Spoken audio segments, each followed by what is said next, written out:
The chandeliers of Almac's assembly rooms cast their crystalline light upon the polished floor below, each faceted pendant trembling with the vibrations of 100 conversations, 100 careful laughs, 100 whispers that cut more cleanly than any blade. It was February in the year 1817, and outside the tall windows, London lay frozen beneath a sky the colour of pewter, the cold seeping through glass and stone to settle in the very marrow of the city. Yet the chill without was nothing compared to the frost that greeted Miss Eleanor Hartley as she stood at the periphery of the ballroom, her gloved hands clasped before her with a composure that cost her more than anyone watching could possibly know. She wore a gown of pale blue silk, modest in its elegance, neither ostentatious nor plain, and her dark hair was dressed simply, without the elaborate arrangements favoured by the other young ladies present. Around her swirled the cream of society, the daughters of earls and viscounts, the wives of men whose titles stretched back centuries, their perfumes mingling in the warm air rose and lavender, bergamot and jasmine, while their gowns whispered secrets in fabrics worth more than most families earned in a year. Eleanor had learned to stand very still in moments such as these, to keep her chin level and her expression serene, even as she watched ladies turn deliberately away when she approached, even as fans snapped shut like small acts of violence, even as eyes slid past her as though she were merely another piece of furniture, unworthy of notice or acknowledgement. She was the daughter of Thomas Hartley, whose ships now commanded respect in every port, from Bristol to Bombay,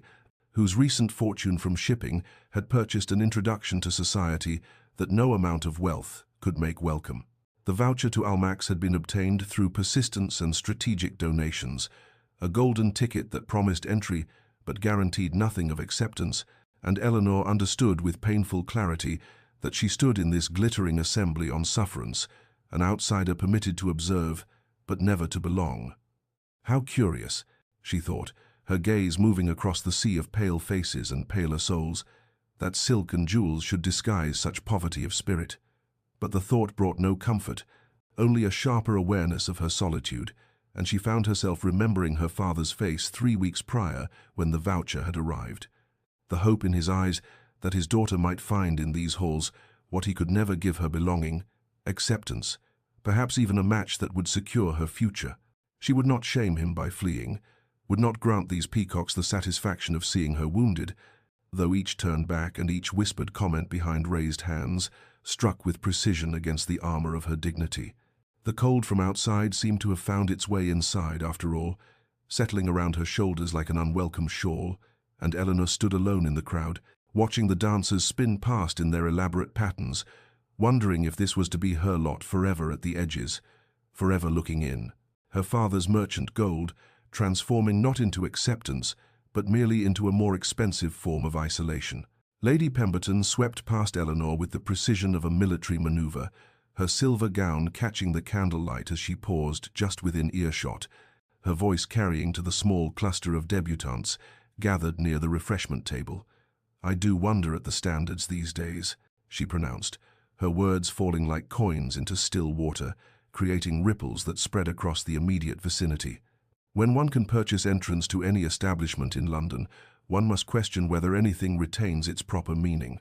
Why, my own grandmother would have expired from shock to see the daughters of trade mingling among those of breeding. The emphasis on the final word was delicate, surgical in its cruelty, and Eleanor felt the comment land even as she kept her expression carefully neutral, her hands tightening imperceptibly within her gloves. She had encountered Lady Pemberton twice before at smaller gatherings, and each time the woman had perfected the art of acknowledging Eleanor's presence only to demonstrate her insignificance, a peculiar talent that seemed to bring its practitioner genuine satisfaction. Across the room, Miss Worthington caught sight of Eleanor and executed a performance worthy of Drury Lane, her hand flying to her chest in theatrical dismay, as though she had not noticed Eleanor's approach until the very last moment, her body recoiling with such exaggerated distaste that her companions turned to observe the source of her distress. "Oh," Miss Worthington breathed, the single syllable loaded with volumes of contempt. "I had not realized. That is, I thought perhaps you might be more comfortable near the other area." She gestured vaguely toward a darker corner of the room, her meaning crystalline despite the imprecision of her words. Eleanor stopped walking, her spine straightening by inches, and met Miss Worthington's gaze with steady calm. "I am quite comfortable here, I thank you,"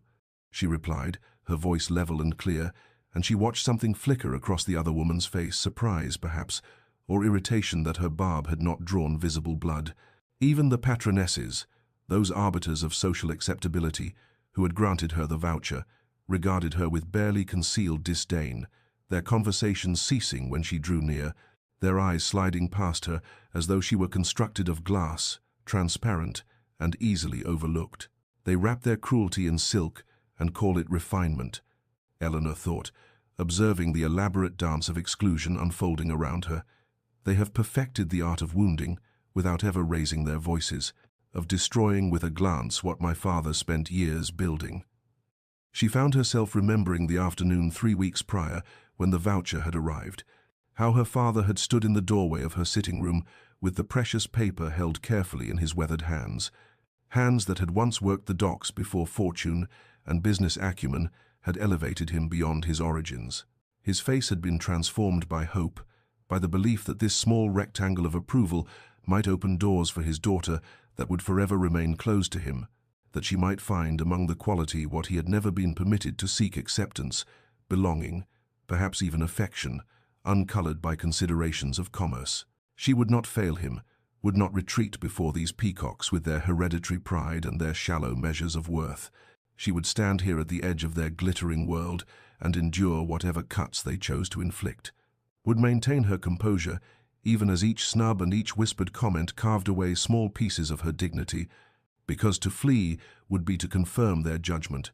to accept their valuation of her as less than, as unworthy, as forever marked by the sin of having been born to a man who built his fortune through labor rather than inheritance. The atmosphere in the ballroom shifted with such subtle precision that Eleanor felt it before she understood its cause.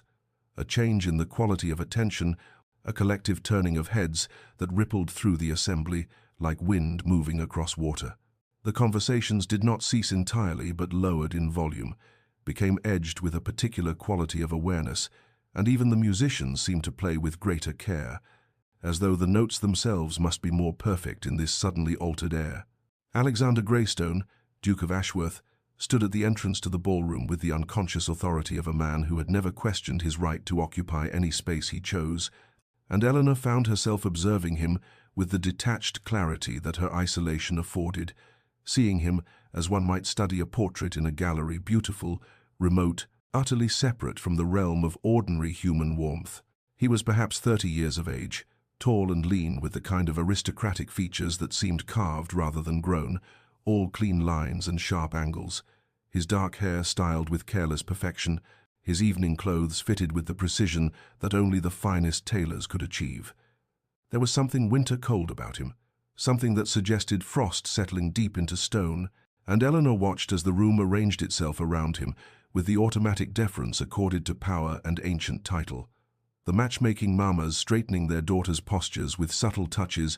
the gentlemen offering small bows of acknowledgement, the very air seeming to make space for his passage. His reputation preceded him like a herald announcing royalty. The Duke of Ashworth, whose lineage stretched back beyond the conquest, whose pride was legendary, whose discrimination against the nouveau riches was so well established that his presence at Almack's, where vouchers were granted to anyone with sufficient funds and minimal scandal, was itself remarkable, a condescension that the patronesses undoubtedly treasured as validation of their establishment's continued relevance among the truly elite. Eleanor had heard the whispers about him during her brief weeks navigating the edges of society, had learned that he attended few gatherings, accepted fewer invitations, and had rebuffed every attempt by ambitious mothers to secure him for their daughters with a coldness that bordered on cruelty. His gaze moved across the assembled crowd with dismissive efficiency, sliding past faces and forms as though cataloguing and discarding in a single motion, and Eleanor felt the moment when his eyes reached her position at the periphery, felt the brief pause as his attention snagged on her presence before moving onward. But something made her refuse to look away, some stubborn core of dignity that had carried her through the evening's accumulated slights,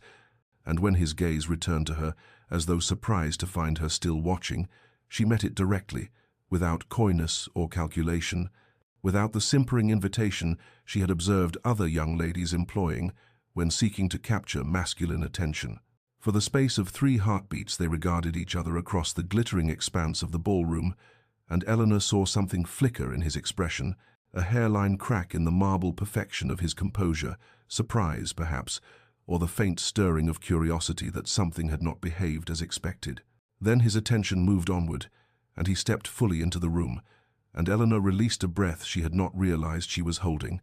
her heart beating with unaccountable force against her ribs. They are 2 of a kind, she thought, watching him accept the obsequious greetings of those deemed worthy of his notice, both standing alone in crowded rooms, both wrapped in armor against the world.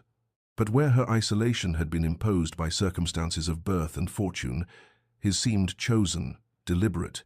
a fortress constructed from the inside, with walls designed to keep the world at a permanent distance,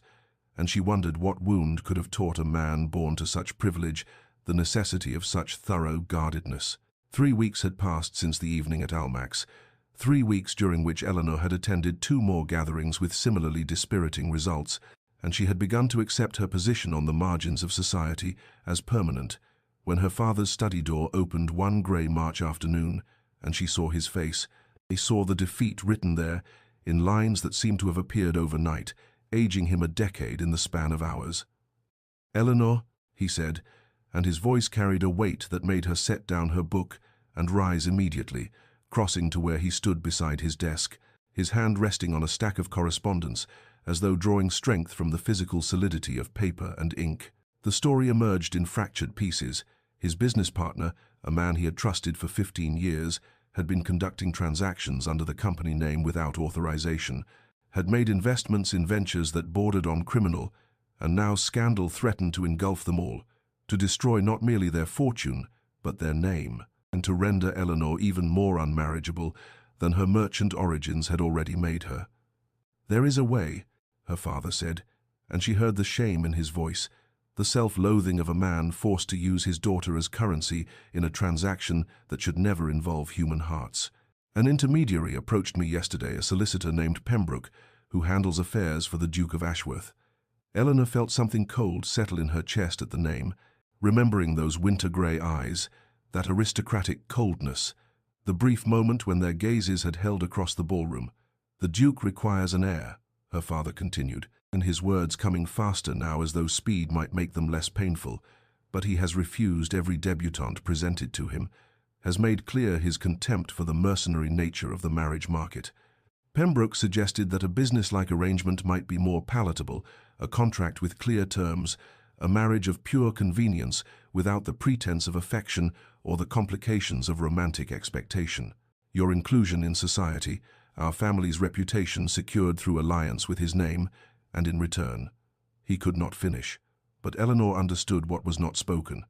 In return, she would provide the necessary heirs and then fade into whatever separate existence the Duke deemed appropriate for a wife acquired through negotiation rather than courtship. The shock of it struck her first that such a proposal could even exist,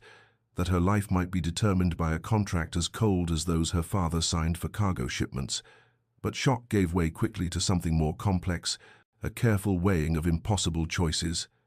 "How long do I have to consider?" she asked,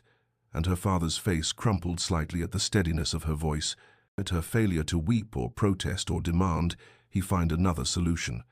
"Pembroke requires an answer by week's end," he replied. "Eleanor, I would not ask this if there were any other way, if I had not already exhausted every possibility, if the alternative were not complete ruin." She moved to the window, looking out at the modest London square where their townhouse stood, thinking of the Duke's cold perfection, his obvious disdain for anything touched by commerce, and found herself remembering that brief moment when surprise had flickered across his features at her refusal to look away. Perhaps his coldness conceals something, she thought, some wound or fear that manifests as ice. "I will do it," she said, turning back to face her father, and watched relief and anguish war across his features in equal measure. "I will marry the Duke of Ashworth, and I will face whatever this arrangement brings with such dignity as I can muster, because you have given me everything, and I will not see it destroyed." The Duke of Ashworth's London townhouse possessed the same austere elegance as its owner, all clean lines and muted colours, The drawing room into which Eleanor was shown, speaking of wealth so old it required no ostentation, its beauty residing in perfect proportion rather than ornament, and she found herself oddly steadied by this clarity of purpose, this refusal of pretense that seemed to characterize both the space and the man, who now rose from beside the fireplace, to offer her a bow of such precise correctness that it might have been measured with a ruler. "Miss Hartley," he said, and his voice carried the same cool distance she remembered from that brief moment at Almack's. "I trust Pembroke has explained the nature of this meeting." Eleanor accepted the seat he indicated, arranging her skirts with deliberate care, using the small gesture to center herself before meeting his gaze directly. "He has explained that your Grace seeks a marriage of convenience, a business-like arrangement that would provide you with heirs while offering my family the protection of your name and position." Something flickered in his expression approval, perhaps at her directness. "Then we may dispense with unnecessary courtesies," he replied, moving to stand before the fireplace, his posture suggesting a man delivering terms to a subordinate rather than proposing marriage to a woman. "I require legitimate heirs to secure the succession. In return, you will bear the title of Duchess, command whatever household staff and funds you require, and after the necessary children are produced, we shall maintain separate residences and separate lives. You will have complete freedom in your activities, provided you avoid scandal. I ask only discretion and the fulfillment of the dynastic obligation." The coldness of it struck Eleanor like a physical blow, yet she found herself oddly grateful for the honesty, for the absence of false sentiment that would have made the arrangement more painful in its deception. "And what of respect?" she asked quietly, watching him carefully. "I do not expect affection, Your Grace, nor do I harbor romantic delusions, but I would ask for mutual respect, a recognition of shared humanity, even within such a clinical arrangement." His eyes narrowed slightly, reassessing, and Eleanor saw the sharp intelligence behind the aristocratic coldness, saw him measuring her words against whatever expectations he had carried into this meeting. "You are remarkably composed for a young woman discussing what amounts to a contractual exchange of her person," he observed, and there was something almost like curiosity threading through the statement. "I am practical, Your Grace," Eleanor replied, meeting his gaze without flinching. "Circumstances have taught me that survival sometimes requires accepting situations one would never have chosen, and making the best of them through clarity rather than sentiment." He regarded her in silence for a long moment, and Eleanor had the distinct impression of being examined, as one might study a painting in uncertain light, searching for details that might reveal unexpected depths. "Your father mentioned that your mother maintained extensive gardens," she said, shifting the conversation with deliberate intent, "and that the grounds at your country estate include a duchess's garden that was her particular project. I confess I have always found solace in growing things, in the patience required to cultivate beauty from careful attention." The change in him was immediate and unmistakable, a tightening of his jaw, a sudden rigidity in his shoulders, something like pain flashing across his features before the mask of cold courtesy slammed back into place with almost audible force. "My mother has been dead these 18 years, he said, his voice carrying a finality that precluded further discussion.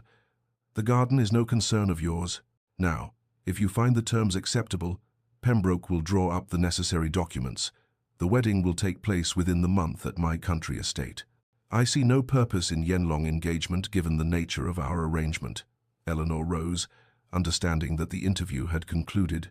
that she had somehow touched upon territory too painful for even this cursory negotiation, and found herself thinking that the Duke of Ashworth was not cold at all, but rather a man who had learned to freeze his heart as protection against some unbearable wound. "The terms are acceptable, Your Grace," she said quietly, and watched something that might have been relief or resignation cross his features before he rang for the butler to show her out, and Eleanor departed, knowing that she had just agreed to marry a man who was utterly unknown to her, a beautiful fortress of a man who permitted no entry, and she wondered whether the desperate arrangement that would make her a duchess might somehow, impossibly, become something more human in the careful accumulation of days. The wedding took place on a grey April morning that threatened rain, the sky hanging low and leaden over the ancient chapel that stood at the edge of the Duke's country estate, its Norman stones dark with age and moisture, and Eleanor walked up the aisle alone, her father having returned to London to manage the salvaging of his business toward a man who waited with the same cold courtesy he might have shown to a business associate, his expression revealing nothing, as she took her place beside him, and they spoke vows that felt more like contractual recitation than sacred promise. The ceremony itself passed in a blur of murmured Latin and the scent of old incense, the small gathering of witnesses consisting primarily of the Duke's distant relatives, who regarded Eleanor with expressions ranging from curiosity to barely concealed disdain, and she felt the weight of their assessment, the calculations behind their polite congratulations at the sparse reception that followed in the great hall, where servants had laid out an impressive spread that no one seemed inclined to enjoy. The Duke remained at her side throughout, with impeccable manners and complete emotional absence, introducing her to various relations whose names she immediately forgot, their faces blurring together into a sea of aristocratic features that held no warmth, no welcome, only the careful neutrality of people witnessing a transaction they considered beneath the family dignity, and Eleanor found herself utterly alone, despite being surrounded by people, despite now bearing one of the oldest titles in England. When evening came and the last guests departed, the Duke escorted her to her chambers, a vast suite decorated in pale blue and cream that might have been beautiful had it not felt so much like a gilded cage, and bid her good night with a formal bow before retreating to his own rooms in a distant wing, leaving her to face her wedding night alone with only her new lady's maid for company, and Eleanor sat at the window, looking out over dark grounds she could barely see, and wondered what kind of life she had bargained herself into. The first weeks of marriage established a pattern of such careful distance that Eleanor might have doubted her husband's existence had she not encountered him occasionally in the corridors or sat across from him at dinner, meals taken in near total silence, broken only by the most necessary exchanges about household matters or weather. His responses to any attempt at genuine conversation brief to the point of curtness, and she learned quickly to stop trying, to accept the reality that she had indeed married a man who intended to remain a stranger. She occupied her days exploring the vast estate, walking its grounds in all weather, discovering the extensive library where she could lose herself in books, and it was during one such exploration that she found the walled garden, overgrown and neglected, its gate rusted but still bearing a brass plaque that read, "The Duchess's Garden," and something in Eleanor stirred at the sight of it, at the evidence of another woman who had once held her title, and perhaps felt equally displaced in this cold, beautiful prison of stone and tradition. "I will build a life here," Eleanor thought, standing among the tangled roses and choked pathways, "even if it is not the life I might have chosen, even if I must do so entirely alone. I will find purpose and perhaps even contentment in these small freedoms he has granted me." And she turned back toward the house with renewed determination, unaware that in a window high above, the Duke stood watching her small figure among the ruins of his mother's sanctuary, his expression unreadable, his hand pressed against the glass, as though reaching toward something he had convinced himself he could never touch. Eleanor began to notice the small inconsistencies in the first month of her marriage, subtle observations that suggested the Duke of Ashworth was perhaps not the cold, heartless aristocrat he appeared to be in her presence, and the first crack in that perception came when she witnessed him speaking with Mrs. Henshaw, the elderly housekeeper who had served his family for 40 years, his entire demeanor softening as he inquired after her rheumatism and insisted she delegate the heavier tasks to younger staff, his hand gentle on her shoulder in a gesture of such unaffected kindness that Eleanor found herself motionless in the corridor, watching this glimpse of warmth she had never seen directed toward herself. The observations accumulated like evidence in a trial she had not known she was conducting. The stable master, mentioning casually that His Grace had pensioned off 3 elderly retainers with generous allowances, rather than turn them out when they could no longer work. The steward's comment that the Duke personally reviewed every tenant situation and had quietly forgiven rents during the difficult harvest 2 years prior. The way the servants moved around him without the cringing deference she had witnessed in other great houses, suggesting a master who did not rule through fear or capriciousness. One afternoon, seeking a book in the library, Eleanor came upon the Duke in conversation with his land steward,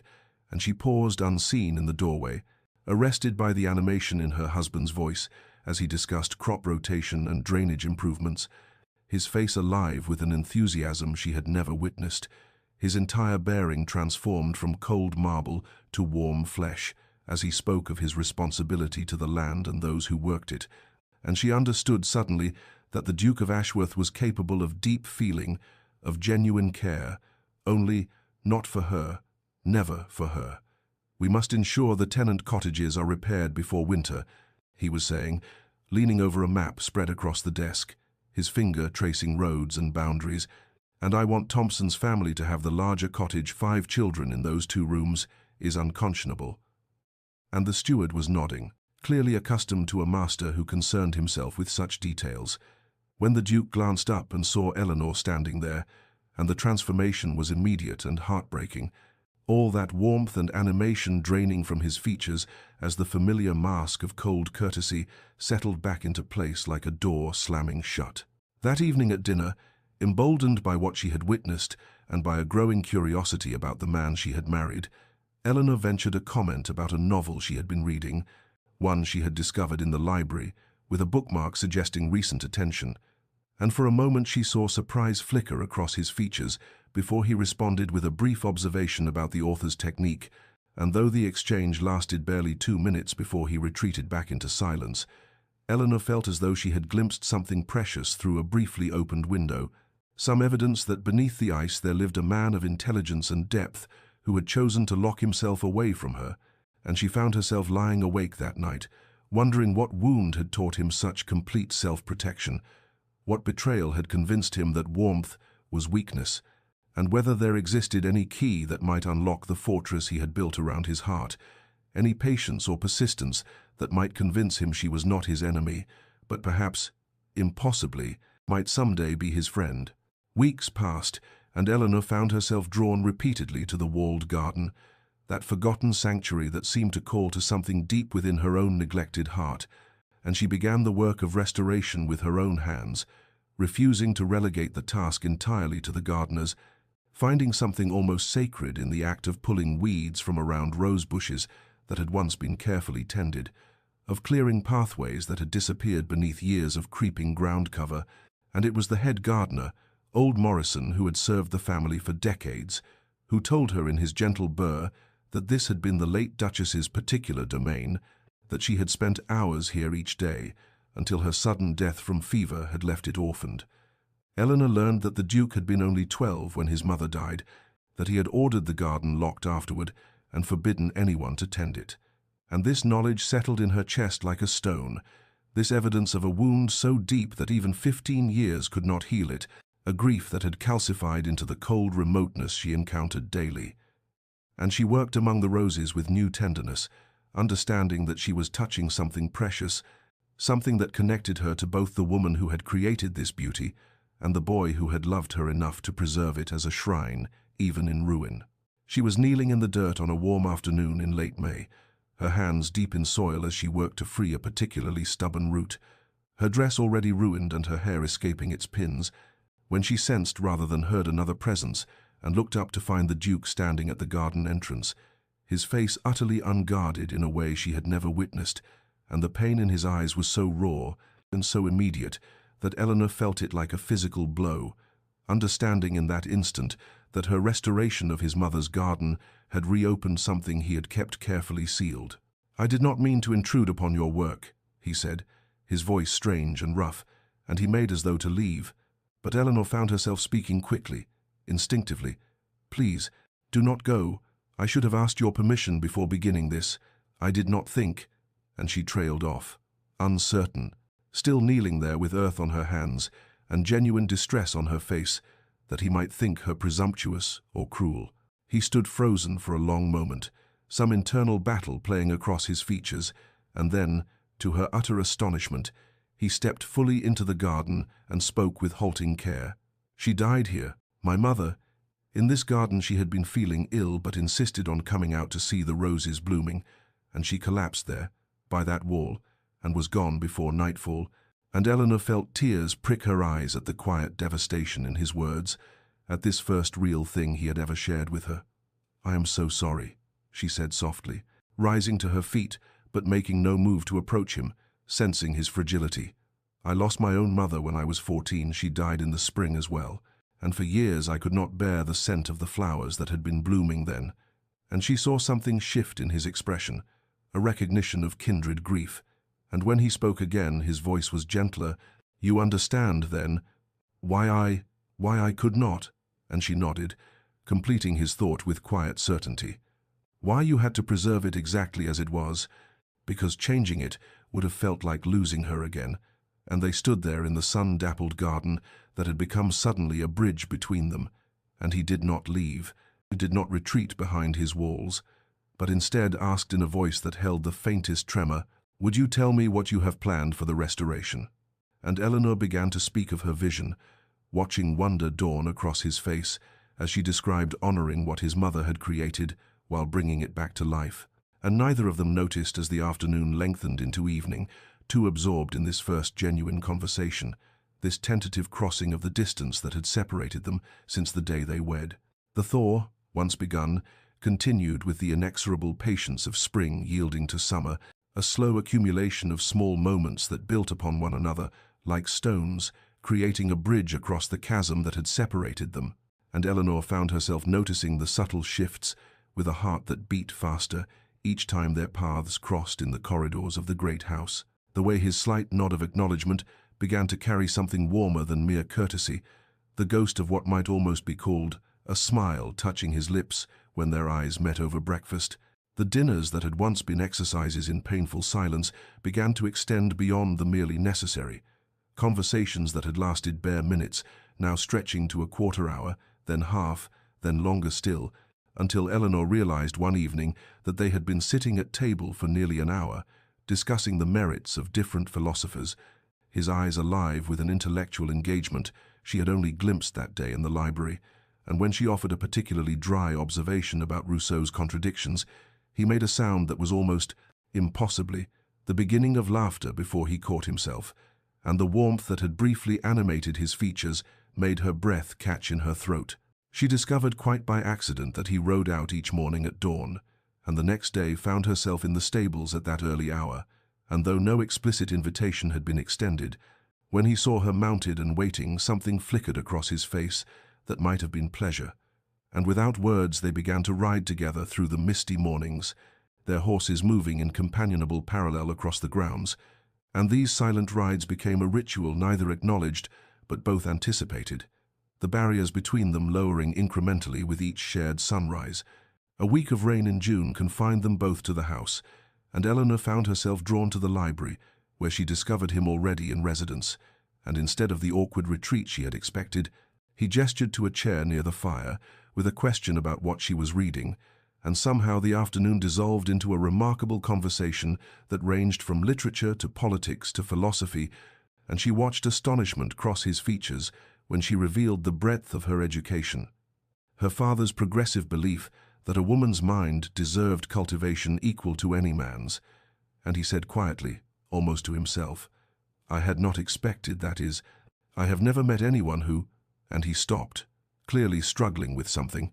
and Eleanor understood that he was discovering she was not what he had assumed, not a merchant's daughter grasping for status, but a woman of genuine intellect and depth. The household staff, those keen observers of their employers' moods, began to exchange meaningful glances as they witnessed the Duke seeking out the Duchess's company rather than avoiding it,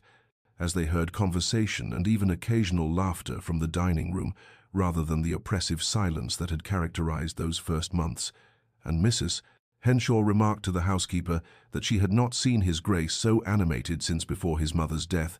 that the coldness that had settled over him like frost seemed finally to be melting. Eleanor tried to guard her heart, tried to maintain the careful distance that would protect her from further hurt, but she found it increasingly impossible as she witnessed more of the man beneath the armor, in the intelligence and dry humor and unexpected kindness that he had kept hidden away, and she acknowledged to herself late one night, lying awake in her solitary chamber, that she had fallen in love with her husband deeply and completely, and the knowledge was both joy and agony, because she could not know if this growing warmth between them was merely friendship or something more, could not know if his heart remained as locked as his mother's garden had once been, or if perhaps, impossibly, he might be learning to feel for her something of what she felt for him. Spring arrived with its inevitable demands, and the Duke informed Eleanor over breakfast one morning in late April that they must return to London for the season, his tone carefully neutral as he explained the social obligations of their position, and Eleanor felt something twist in her chest at the prospect of leaving the sanctuary they had built in the countryside, this fragile thing growing between them that seemed too delicate to withstand the harsh scrutiny of society. But she nodded her agreement with the same composure she had cultivated since girlhood, understanding that duty demanded this return. The journey to the London townhouse felt like traveling backward through time, each mile returning them to the formality and distance that had characterized their early marriage, and Eleanor watched the walls reconstruct themselves around her husband with each passing hour. The warmth that had begun to animate his features retreating behind the cold mask of aristocratic indifference, and she told herself that this was natural, that he must present a certain face to society, but the loss of their hard-won intimacy felt like a physical ache. The first ball they attended together as a truly married couple, though only she knew how incomplete that truth remained, was at the Marchioness of Westbrook's residence, and Eleanor stood at her husband's side in a gown of sapphire silk that had cost more than her father had once earned in a month, the Ashworth diamonds cold against her throat, and she felt the familiar prickle of hostile attention as they were announced, the whispers that followed them like a malicious breeze, and though she held her head high, she could feel the old wounds reopening, the knowledge that to these people she would always be the merchant's daughter who had somehow ensnared a duke. Lady Pemberton approached with her particular brand of poisonous courtesy, her smile sharp as glass as she remarked, "How lovely you look. Your Grace, though I suppose one can purchase elegance even if one cannot inherit it." And Eleanor felt her husband stiffen beside her, and when he spoke his voice carried the cutting edge of winter frost. "Lady Pemberton, I would caution you to measure your words more carefully when speaking to my Duchess." And the older woman paled and retreated, and Eleanor should have felt vindicated, but instead she felt only confusion, because the coldness in his tone had been directed as much at the situation as at Lady Pemberton. And when Eleanor looked up at him seeking reassurance, his face was a perfect blank, and he excused himself to speak with a group of gentlemen across the room, leaving her standing alone. The evening devolved into a nightmare echo of that first night at Almack's, Eleanor once again isolated at the periphery, except now she wore a duchess's coronet, and the isolation felt more complete because she had tasted something different, had begun to believe that perhaps she might belong somewhere, might be wanted for herself, and the Duke's public defense, followed by private distance, confused and hurt her more than the simple cruelty of strangers. It was late in the evening when Eleanor, seeking a moment of respite from the relentless social performance, stepped into a withdrawing room and heard voices from the partially open door of an adjacent parlour, Lady Summersby's distinctive laugh followed by her arch observation, "Of course she trapped him, what else would a merchant's daughter aspire to but a coronet? Though I grant she was cleverer about it than most, playing at indifference when we all know she must have calculated every step." And another voice, "Miss Worthington, perhaps," replied with false sympathy. Poor Ashworth bound to a woman so far beneath him, though I suppose he needed the money from her father's settlement. And Eleanor stood frozen, the words striking like physical blows, and the worst part was the terrible whisper of doubt that crept through her mind. The fear that perhaps her husband believed this too, that perhaps his withdrawal was rooted in the suspicion that she was exactly what these women claimed, a calculating opportunist who had somehow manipulated circumstances to trap him. She attempted to raise the matter with him that night, waiting in the drawing room of the townhouse until he returned from his club, and when he entered and saw her still awake, something flickered across his face that might have been guilt or fear before the shutters came down completely, and she said quietly, "Alexander, I must speak with you about what is being said," but he cut her off with cold precision. "What society says is of no consequence, Eleanor. You are the Duchess of Ashworth, and that should be sufficient." And she felt the words like a door closing, understood that he was retreating behind rank and title, that the man who had sat with her in the garden and almost laughed at her observations had disappeared back into the armor of his position,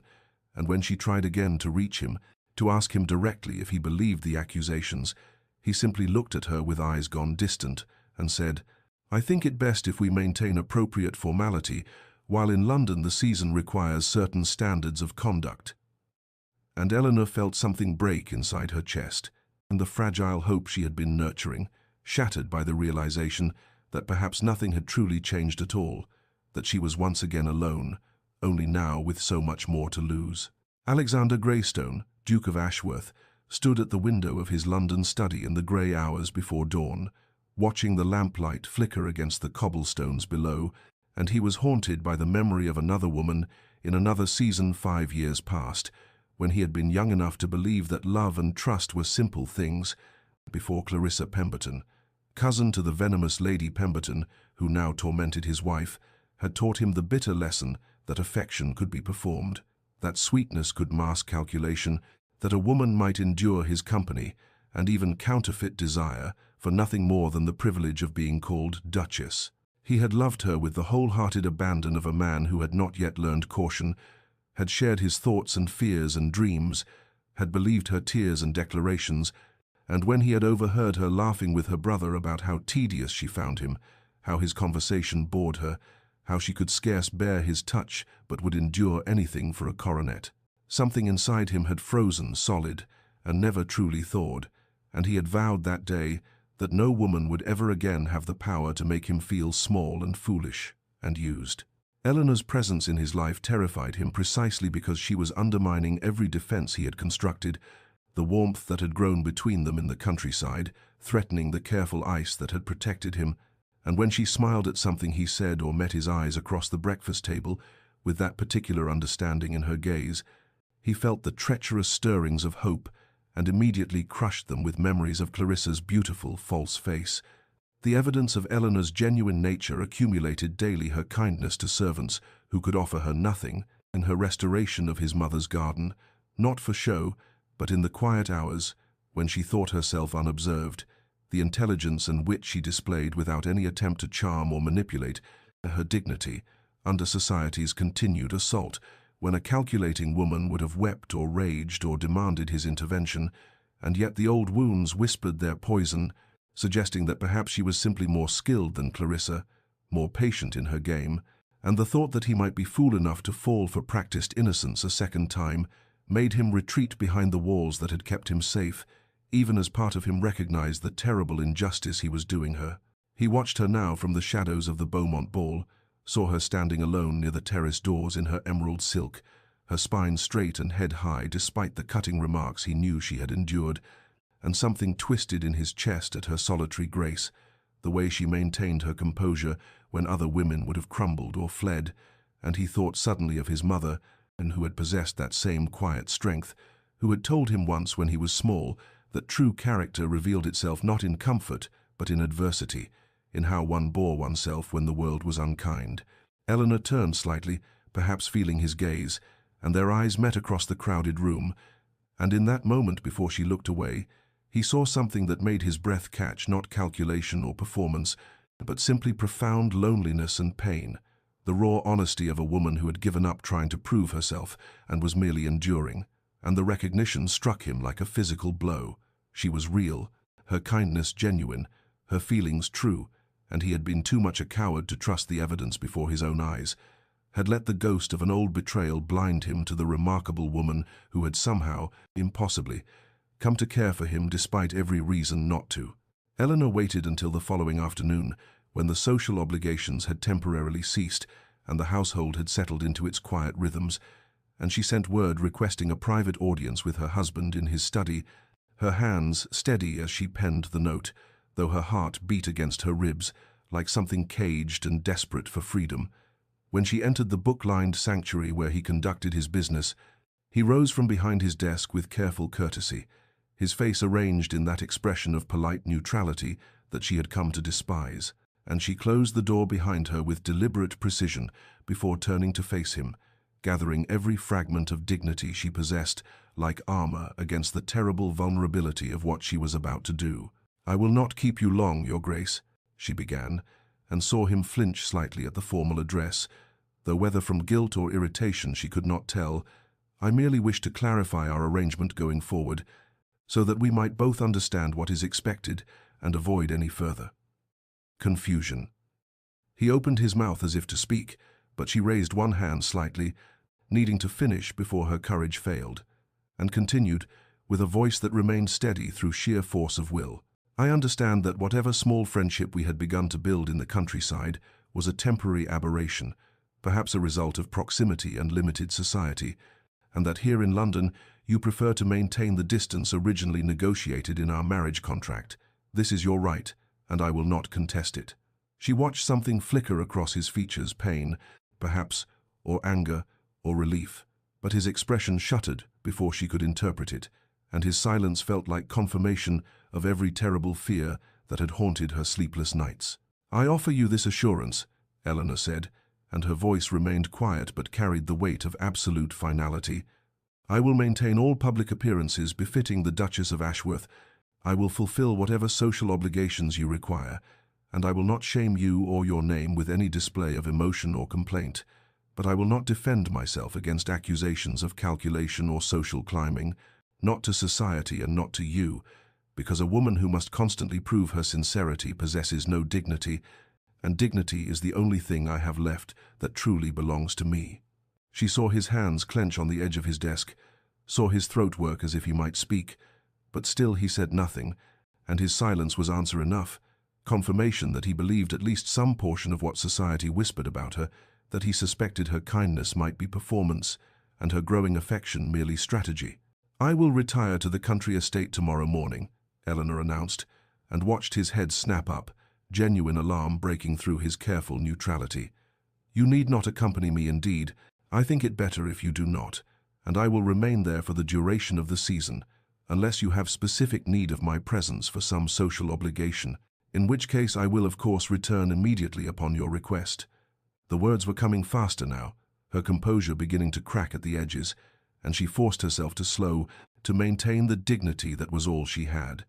"I will not burden you with expectations of affection or companionship.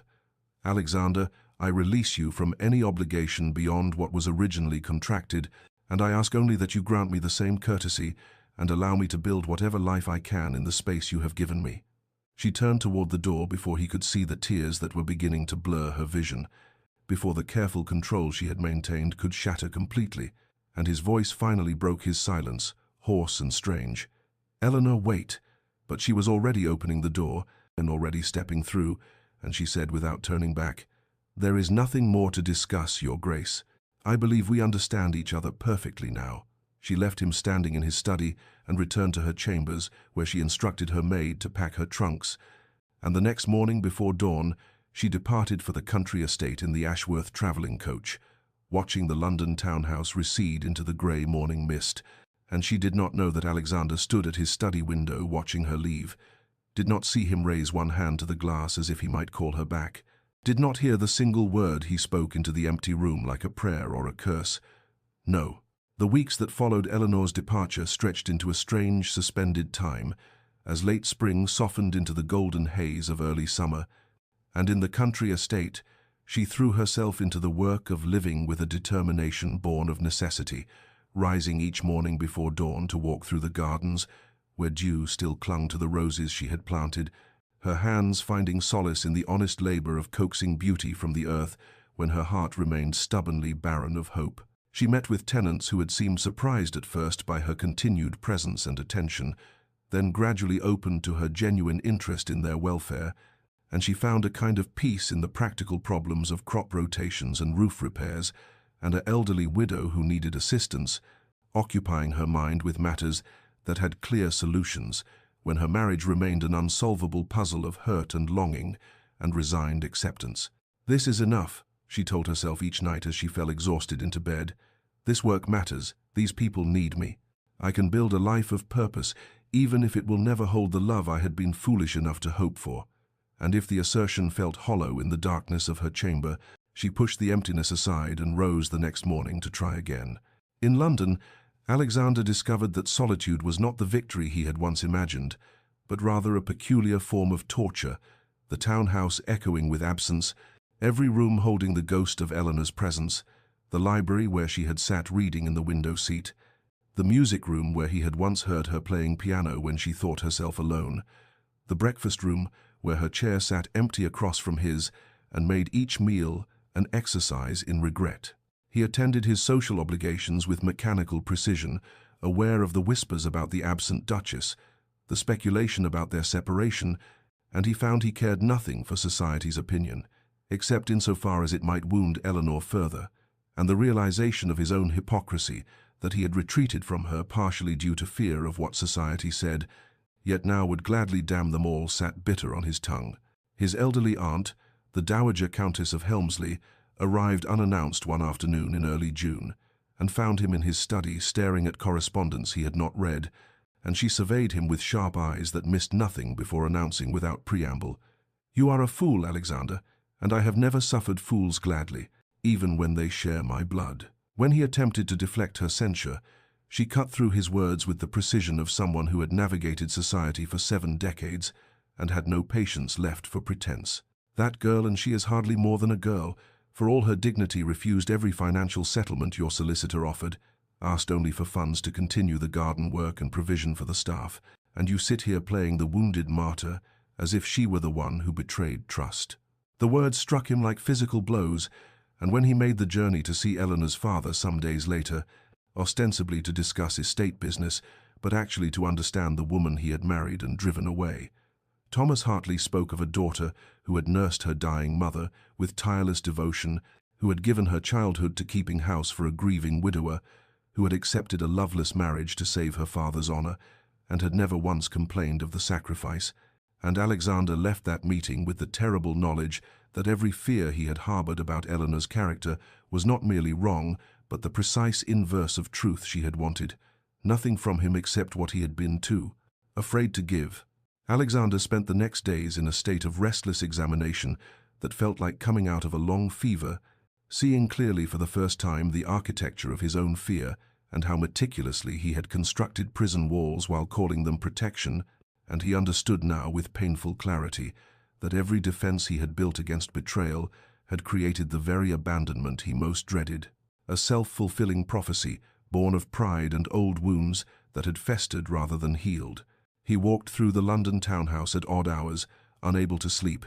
replaying every interaction with Eleanor, her dignity at Almack's when the world had scorned her, her quiet acceptance of a loveless arrangement when she might have refused,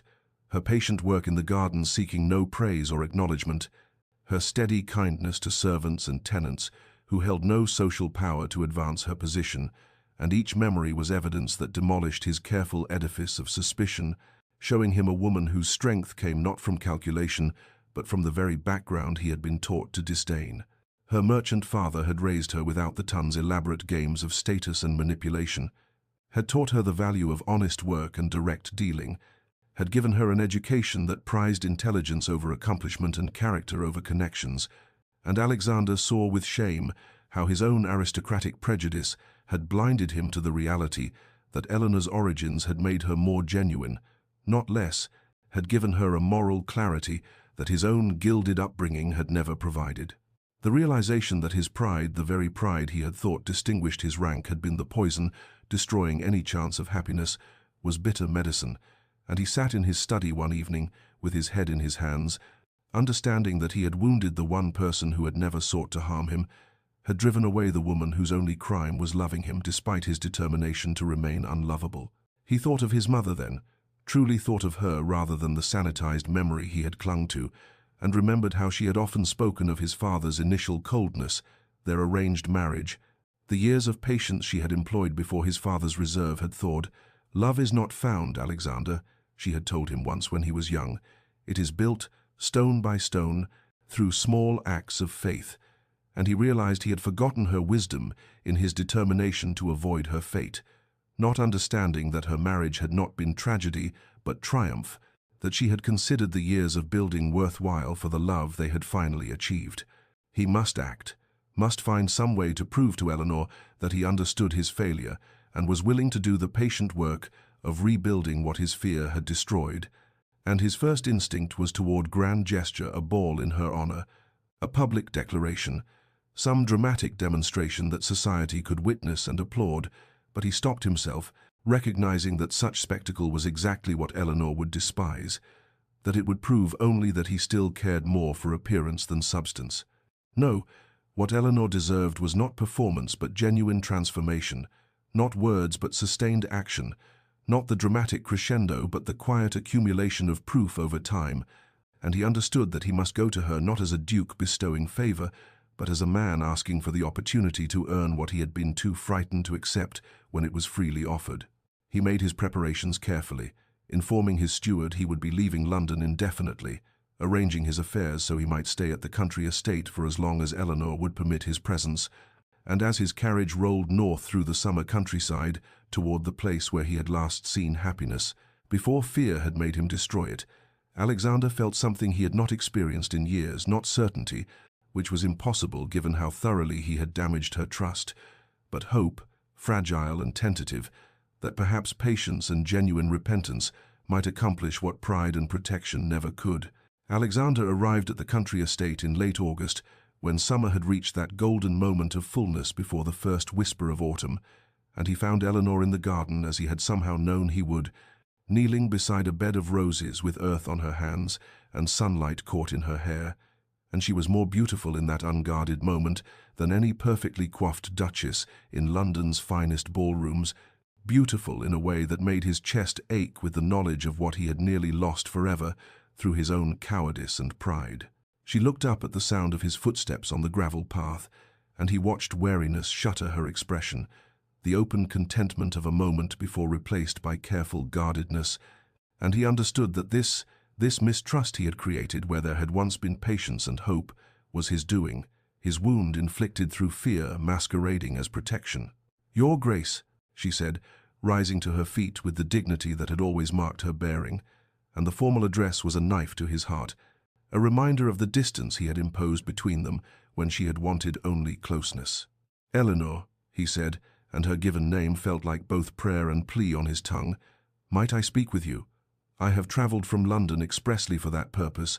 and I will understand if you refuse, but I beg for a few moments of your time." He saw the conflict play across her features, the desire to protect herself, warring with something else he dared not name, and after a long moment she nodded slowly, gesturing toward a bench beneath an arbor, where climbing roses created a canopy of faded blooms. They sat, and he found himself momentarily unable to speak, all the carefully prepared words dissolving in the face of her proximity and the terrible knowledge of how thoroughly he had failed her, but she waited with that patient stillness that was so essentially Eleanor, giving him space to find his way to truth. "I have been a fool," he began finally, the words inadequate but necessary, "and worse than a fool I have been cruel and cowardly, and so blinded by old wounds that I could not see the gift I had been given until I had driven it away." He turned to face her fully, needing her to see his sincerity, the vulnerability he had never allowed himself to show. "You deserved honesty from me, and trust, and instead I gave you suspicion born not from anything you did, but from my own fear and pride. I allowed the betrayal of someone who never truly knew me to poison my ability to recognize genuine affection when it was offered, and I am more sorry than any words can convey for the pain I have caused you." Eleanor's eyes had filled with tears, though she did not let them fall. And her voice when she spoke was steady, despite the emotion he could see. She was holding carefully in check.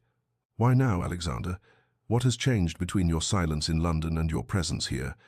It was the question he had known she would ask, the question he deserved to answer with complete truth. "I have changed, or rather, I have finally allowed myself to see what was always true, that you never wanted anything from me except what I was too frightened to give, that your character is everything I claim to value, while being too prejudiced to recognize it when it stood before me, and that I love you, Eleanor, and have perhaps loved you since that first night at Almack's, when you met the ton's cruelty with such dignity and met my gaze without flinching." He saw hope kindle in her expression, fragile and tentative, but also fear, and she shook her head slowly. "I cannot live with uncertainty, Alexander. I cannot spend my days wondering when you will retreat again behind your walls, when some whisper or doubt will cause you to withdraw your affection. I would rather have honest distance than the torture of conditional closeness." "I know," he said quietly, reaching for her hand and feeling his heart lift when she did not pull away. "And I know that words alone cannot heal what I have broken, which is why I ask not for your immediate forgiveness, but for the opportunity to prove through sustained action that my understanding is genuine. That I can be the husband you deserved from the beginning. Permit me to stay. Eleanor, Let me demonstrate through patience and presence that I have finally learned what you tried to teach me all along. Permit me to stay, Alexander said quietly, and Eleanor saw in his eyes something she had never witnessed before, not the cold reserve or careful control, but raw vulnerability and hope so fragile it made her heart ache even as she feared trusting it. She nodded slowly, unable yet to voice full acceptance, but unable also to deny him the chance he requested. And so began days that felt suspended outside normal time,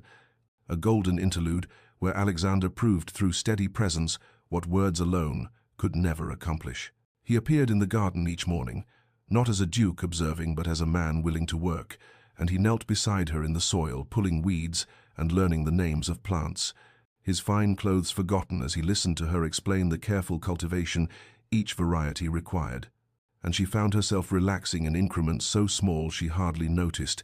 until she realized she was explaining not just gardening, but her thoughts, her philosophy, the way she saw growth as metaphor for all worthwhile things. They met with tenants together, and Eleanor watched Alexander truly see for the first time how she had spent her months of solitude, not in bitter isolation but in genuine care for the people whose lives depended on the estate, visiting families, learning children's names, understanding each household's particular struggles and hopes, and she saw respect dawn in his expression as he recognized that she had been a duchess in truth, while he had been merely performing the role. Their conversations stretched longer each day, extending through afternoon tea and into evening, and Alexander began to share with a vulnerability that stunned her, speaking of his mother not just as sanitized memory but as full person, admitting how her death had left him terrified of loving and losing again, confessing how his father's subsequent coldness had taught him that walls were safer than feeling, revealing the lonely architecture of a childhood spent learning to need nothing from anyone. He spoke of his fears with raw honesty, how her merchant background had initially seemed to confirm all his prejudices,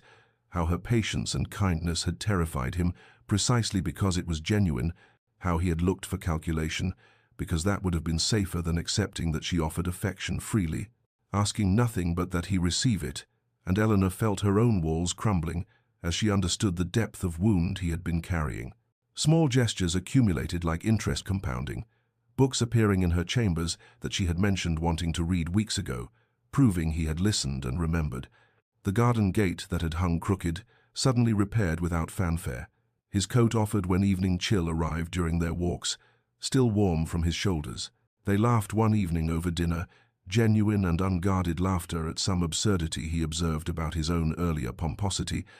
and the sound shocked them both into silence before Eleanor smiled, and he returned it with such warmth that she felt heat rise to her cheeks. A morning came when they worked side by side planting bulbs for spring bloom, and their hands touched reaching for the same seed packet, and neither pulled away immediately, the contact lingering as their eyes met, and she saw in his gaze everything he was too wise now to rush into words: devotion, hope, patience, to wait as long as she needed. Eleanor felt cautious hope unfurling in her chest, like the first green shoot after winter, fragile but reaching toward light. And though she did not speak it aloud yet, she began to believe that perhaps what had been broken might be remade into something even stronger for having been tested and survived. Autumn arrived with golden light that transformed the estate into something luminous and fleeting, and on a morning when the air held that peculiar clarity that comes just before the season turns, Alexander asked Eleanor to walk with him, his manner containing a gravity that made her heart quicken with mingled hope and apprehension as she placed her hand in his offered arm. He led her through the garden they had restored together, past beds where late roses still bloomed in defiant beauty, into a section she had completed just weeks before, a quiet corner where a stone bench sat beneath an arbor of climbing vines. And only as they approached did she see the inscription carved into the bench's back, words she had never noticed before. For Catherine, who taught me that love grows best in carefully tended ground. My father had this made for my mother, Alexander said quietly, his voice carrying a tenderness she had come to cherish. After 20 years of marriage that began much as ours did, arranged, practical, two strangers bound by duty and expectation. Eleanor looked up at him, seeing emotion play across features that had once been so carefully guarded, and he continued, "My mother told me once, when I was young enough to believe love was simple, that the greatest marriages are not those that begin in passion, but those that grow into it, through patience and genuine knowing. She said that her love for my father was like this garden, something that required daily tending and faith that what seemed barren would eventually bloom. He drew a small velvet box from his pocket, and Eleanor's breath caught as he opened it, to reveal a ring of extraordinary simplicity, a single sapphire, the color of twilight set in worn gold. Beautiful not for ostentation, but for the evidence of years of wearing, of a life lived with this small circle as constant companion. "This was my mother's ring," Alexander said, and she heard the slight tremor in his voice. "Not the grand ducal jewels she wore for state occasions, but the one my father gave her on their 10th anniversary, when he finally found the courage to tell her he loved her. She wore it every day until her death, and she made me promise to keep it for the woman I truly loved, not merely married." Eleanor felt tears slip down her cheeks as Alexander knelt before her on the ground his mother had once tended, his proud bearing transformed into vulnerability and hope. "I married you once for duty and fear, Eleanor, and spent months too blind to see what I had been given, but I am asking you now, here in the place my mother would have loved to see bloom again, to marry me a second time, not in law but in truth, not as convenience but as choice." He held the ring up, and golden light caught in the sapphire's depths. "Marry me again, Eleanor, in heart this time, and let me spend whatever years I am granted, proving that I can tend what we are growing together with the same patience and devotion you have shown me. Say, you will be not just my duchess, but my beloved wife, my truest friend, the one I choose freely, knowing all that choice means." Eleanor sank to her knees before him, propriety forgotten in the face of such offered devotion, and she took his face between her hands as she had never dared before. "Yes," she whispered. "Yes, Alexander, I will marry you again and again. In every moment we are granted, I choose you as you are choosing me, freely and fully and forever." He slipped the ring onto her finger where it settled as if it had always belonged there, and then he was kissing her with a tenderness that spoke of reverence and promise, and she tasted salt from tears she could not tell were his or hers or both, only that they were together now in truth, two people who had found their way through duty and distance to this moment of genuine devotion. This recognition that what they had built together was stronger for having been tested and chosen rather than simply accepted, and when they finally drew apart, they were both laughing and crying at once, overwhelmed by the simple, profound joy of having found each other at last. Their return to London came as autumn painted the city in shades of amber and rust, and though Eleanor felt apprehension tightening her chest as their carriage rolled through familiar streets toward the townhouse, Alexander's hand covering hers provided courage she had not possessed on her first entry into society's glittering, judgmental world. The transformation in their relationship was evident to anyone with eyes to see the way Alexander handed her down from the carriage with tenderness rather than mere courtesy. How his gaze followed her with unmistakable devotion, the small unconscious touches that spoke of genuine intimacy, and within days of their arrival, whispers began circulating through drawing rooms and clubs that the Duke and Duchess of Ashworth had become a love match, that something profound had shifted during their months in the country. When they attended their first ball of the season at the Weatherby residence, Eleanor felt the weight of scrutiny as they were announced, but this time she walked not alone, but with Alexander's solid presence beside her, his hand at the small of her back, both protective and proprietary, in a way that proclaimed his devotion to anyone watching. Lady Pemberton, whose sharp tongue had delivered so many cuts during that miserable first season, approached with her usual entourage, her expression calculating, as she offered congratulations on their marriage, with words that dripped false sweetness. And then, with the casual cruelty Eleanor remembered too well, she added, "How fortunate that some manage to rise so far above their natural station, though I suppose even merchants' daughters may learn polish given sufficient motivation and instruction." The words hung in the air like poison, and Eleanor felt old, hurt, rising even as she prepared to respond with the dignity she had learned to wield as both shield and sword. But Alexander's voice cut through the moment with a coldness that made the temperature seem to drop. "Lady Pemberton, I find myself compelled to correct a misapprehension that appears to plague certain members of society who mistake antiquity of name for superiority of character." His tone carried the absolute authority of his position, drawing attention from surrounding guests as he continued. My wife's worth has nothing to do with fortune or station, but rather with her extraordinary character, her genuine compassion and her remarkable intelligence, and her capacity for grace under circumstances that would have broken lesser souls. She has taught me that true nobility lies not in inherited titles, but in how one treats those with less power, and by that measure, she surpasses most of the supposed elite of this company, myself formerly included.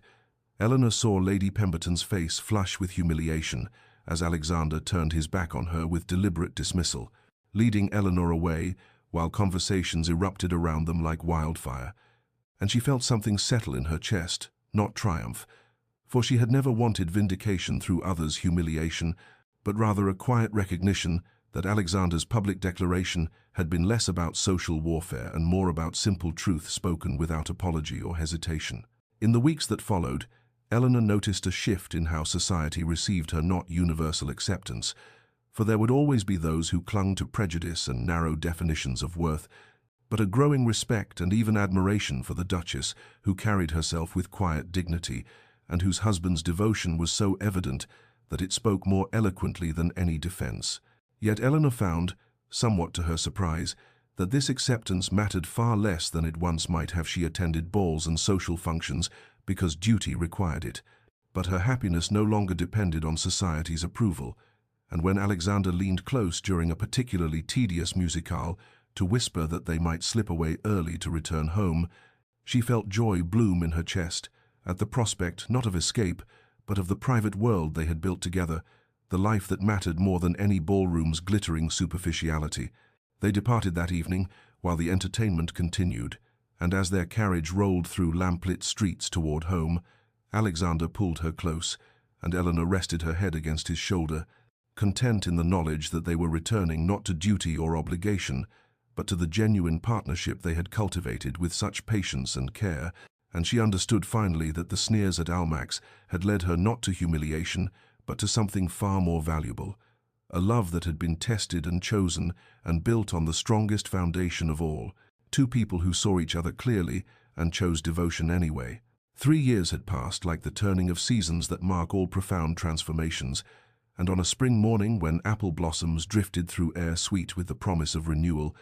Eleanor stood at the window of the morning room, watching a scene that filled her heart with such fullness. She sometimes wondered how one chest could contain so much joy without simply bursting from the abundance of it all. In the garden below, the garden that had become both symbol and proof of what patience and devotion could cultivate, 2 small boys chased each other through paths lined with early roses, their laughter bright as bells, while their father knelt in the grass with their youngest, a girl of 18 months whose dark curls caught sunlight as Alexander showed her how to cup a flower gently in small hands that were just learning the difference between wonder and damage. Eleanor felt arms slip around her waist from behind, but it was not Alexander. He was below with their children, but rather the echo of a memory, the ghost of the woman who had stood alone at Almax believing herself unwanted and unworthy, and she sent that phantom a message across time. Asterisk, you cannot see it now, but the sneers that wound you are leading you towards something more beautiful than you can imagine. Asterisk. Alexander looked up then as if sensing her gaze, and the smile he gave her held such unguarded tenderness that she marveled still at how completely he had transformed from the cold, defended man who had married her with frost in his voice and winter in his eyes. Though she knew the truth was more complex, that he had not so much transformed as finally revealed what had always existed beneath the protective ice, and it was she who had learned to see clearly, to wait patiently, to trust that what seemed frozen might actually be only sleeping. She left the window and made her way to the garden, stepping into morning light that gilded everything it touched, and when she reached Alexander he stood and pulled her close with easy affection, this casual intimacy now so natural between them that she could hardly remember the careful distance of their early months, though she remembered enough to treasure what they had built through conscious choice and daily tending. "Do you remember?" Alexander murmured against her hair as their children played around them in happy oblivion to anything but immediate joy. "When you first began working in this garden, and I thought you were trying to haunt me with my mother's memory." Eleanor laughed softly, tilting her face up to meet his eyes, those grey eyes that had once seemed cold as winter storms, but that she now knew held depths of warmth reserved only for those he loved. I remember you watching from the window as if I were performing some kind of witchcraft rather than simple planting. You were performing witchcraft, he said seriously, though humor played at the corners of his mouth, bringing dead things back to life, making me feel things I had sworn never to feel again. If that is not magic, I do not know what is. Their eldest son, William, ran up then demanding his father's attention for some crucial matter involving a snail, and Alexander swept the boy up with the easy strength of a man completely comfortable in his role as father, and Eleanor watched the two of them examine the creature with solemn attention while their daughter toddled over to grip Eleanor's skirts, and she lifted the child into her arms, breathing in that particular sweetness of sun-warmed hair and innocent trust. Later, when the children had been taken inside for their midday meal, and Eleanor and Alexander walked alone through the garden paths, he stopped at the bench that bore his mother's inscription and drew Eleanor down beside him, his hand finding hers with the unconscious certainty of long habit. "I am grateful," he said quietly, "every single day, for that cold night at Almack's when a merchant's daughter refused to look away from a proud fool's stare. I am grateful for your father's desperation that gave me an excuse to bind you to me even when I was too blind to know what I was gaining. I am grateful for every moment of our journey, even the painful ones, because they brought us here to this life we have built together." Eleanor leaned her head against his shoulder, her heart full of the same gratitude, the same wonder at how completely their cold beginning had bloomed into this warm abundance. And she thought of all the small moments that had accumulated, like compound interest into the wealth of their current happiness, the shared books, the morning rides, the conversations that had gradually lengthened from minutes to hours, the garden restored together, the ring offered in autumn light, the children conceived in genuine love rather than mere duty, and she understood that their story had never been about social vindication or proving worth to a judgmental world, but rather about two wounded people learning to trust again, to be vulnerable again, to choose devotion despite fear and past pain. "I would live through all of it again," Eleanor said softly. "Every sneer, every lonely meal, every moment of uncertainty. I would endure it all again, knowing it led to this, to you, to the life we share and the family we have created."